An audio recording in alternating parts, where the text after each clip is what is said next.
We would like to thank our generous underwriters, Shape Your Future, a program of the Tobacco Settlement Endowment Trust.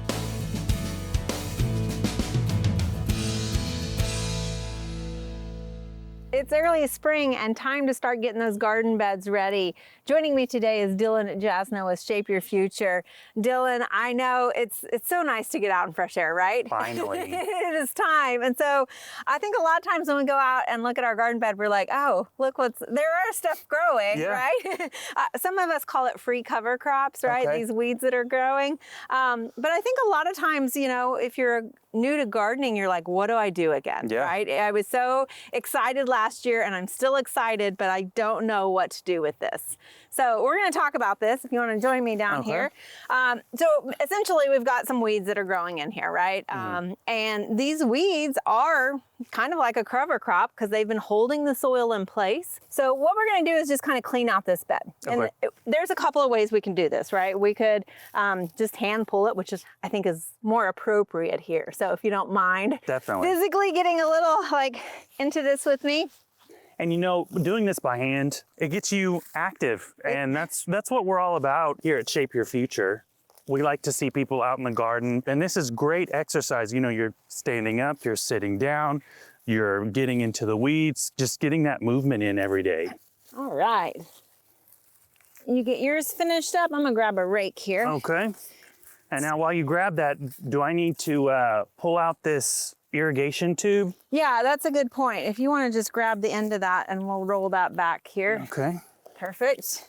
These last few weeds. So what we're going to do, because we didn't till this, especially if we're planting seeds versus transplants, we just kind of want to have this as a loose soil surface, kind of reshape our bed here. Okay. You know, there's acorns and other things that might come in here, and I'm not too worried about those. So we've kind of broke that soil surface a little bit so it's not crusted. It's going to be easy to receive our seeds coming in here. It's going to allow that water to penetrate. We still have that organic matter from the roots of those plants that we didn't get all of them necessarily.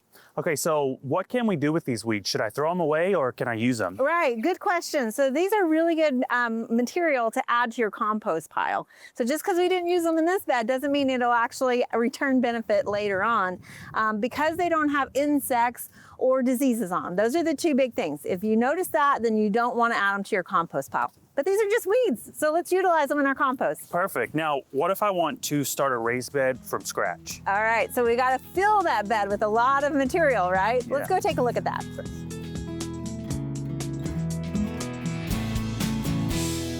All right, Dylan, we've got a raised bed here that we built earlier this season, and you can see it's pretty large, so we've got to fill it, and that's a lot of soil. A lot of times, if you don't have a truck or a trailer, you know, how do I get this filled with soil? Right. So we've got a little bit more of a practical approach.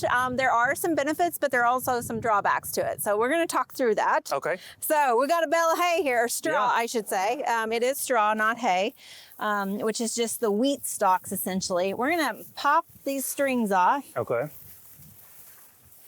So, you know, the benefit of this is like $10. You can throw it in the trunk of a car, right? Right. But really, we're adding volume here. So we're not wasting money buying soil. Well, and it's just going to fill it up a little bit. And my thing is you really want to build your soil as you're gardening, right? So eventually, this is going to break down and add a lot of organic matter into that soil. Two birds, one stone. Exactly. So we're just going to kind of spread that around, right? And of course, you know, depending on the size, you can add more material if you want. Now, the other thing is this time of year, we're also cleaning out our gardens, right? Right. Do you have any ornamental grasses that you have to cut back? Right here, yeah. Look at that. So yeah, we've got a lot of grasses. Okay. We're just going to drop that in there. I've got some more here on the side I've cut. And so, do you kind of want to do a mixture of dead things and clippings maybe? So this is sort of the essence of lasagna gardening. Also, there's hugelkultur is another form of this, where you're essentially layering organic matter. What we're adding in right now is a lot of carbon material. Okay. So if you had grass clippings, or right now a lot of people are kind of mowing the weeds down or something like that, Yeah, that would be good material to add in here because that would be a nitrogen source. Okay. So you want to kind of get a good balance of carbon versus nitrogen. exactly. So we're kind of going heavy on the carbon here, which is going to be something that we need to keep in mind later on because it's going to rob any nitrogen out of that soil, which could be a deficiency for our plants. So we're going to need to keep that in mind as we fertilize later on in the season. Okay. So we've got some more material that you can add, right? What else is always blowing around right now in yards? Leaves. Exactly. So I'll let you add that in there.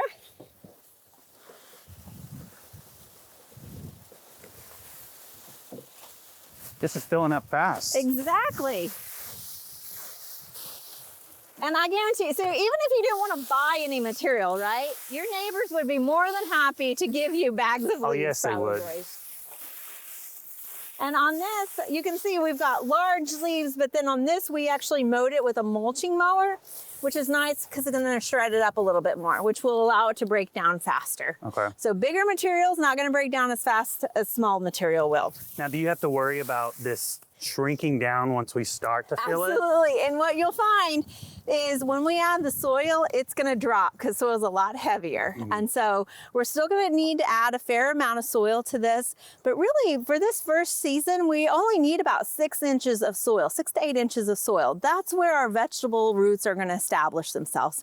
So here we have, you know, a thigh-high bed, but we don't need all this to be soil, right? So over the season, this is going to decompose and integrate, and it will shrink next season. So you got to be prepared. You're going to add more organic matter and kind of fill it up, but we'll be good to go. So the next thing now is we need to add soil. Right. Okay. So we've got a bed over here. We're going to go take a look at. Okay.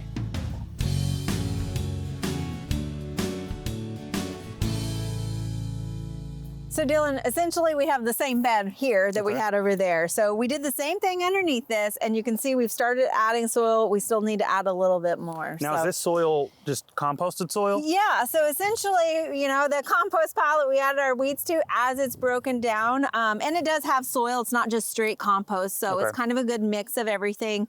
And again, it's going to shrink over the season as that material underneath there starts to break down. So, you know, and of course, if you needed to buy soil, you could buy it also and add to it, but you're not having to buy as much that way. Okay, so we need to fill this side up then. Absolutely. So we need to get started on that.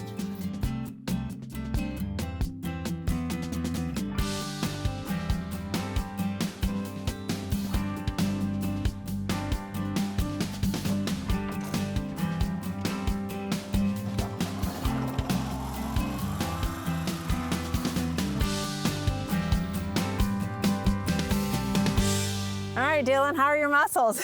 You know, they're pumping. This is a great workout. It is, absolutely. So, yeah, we've been kind of lifting, squatting, bending, right? The whole body. All right. Well, and it's great to get the family. I know that's what Shape Your Future is all about. It is. It is. On shapeyourfutureok.com, we've got great resources from the little tykes all the way to grandma and grandpa. It's a family ordeal, you know, workout in your garden. Right. Full body workout right here. And we're going to get something nutritional out of it also, right? Right. So, okay, well, so we've got our bed filled with soil now. We just need to smooth that out a little bit and kind of flatten it again.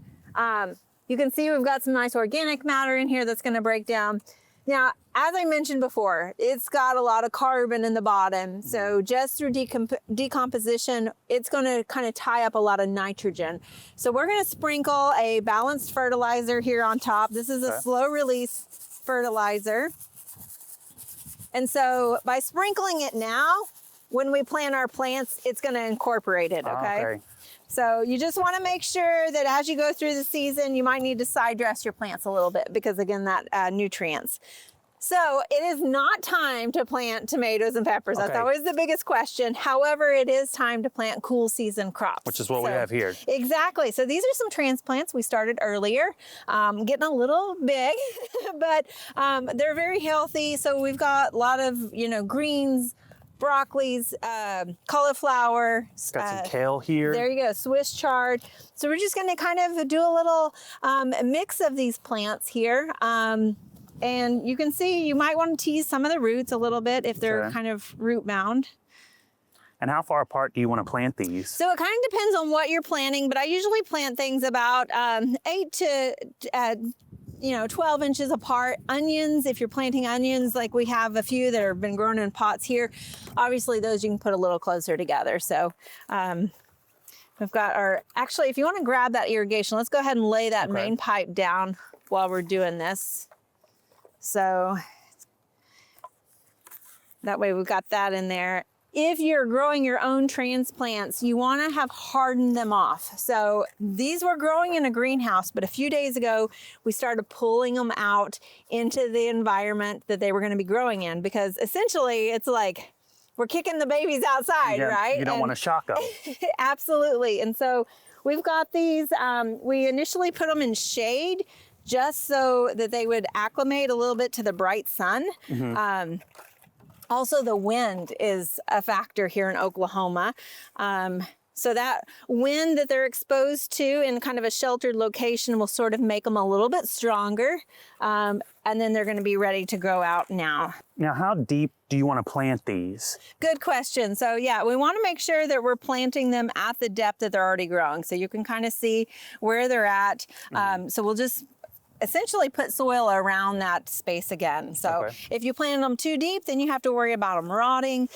Too high, they can actually dry out. So, and you know, it still gets cold here in the springtime in Oklahoma. So are these plants okay like this? That's exactly why we're planting cool season crops, not our tomatoes yet. So these plants can handle even into those 30 degrees. If it's starting to freeze, you're going to want to cover them. But otherwise, they should handle this, back and forth. Our temperature swings pretty well. So we're off to a great start for the season. Awesome. Well, thank you for having me today. Thanks for joining me in the garden, Dylan.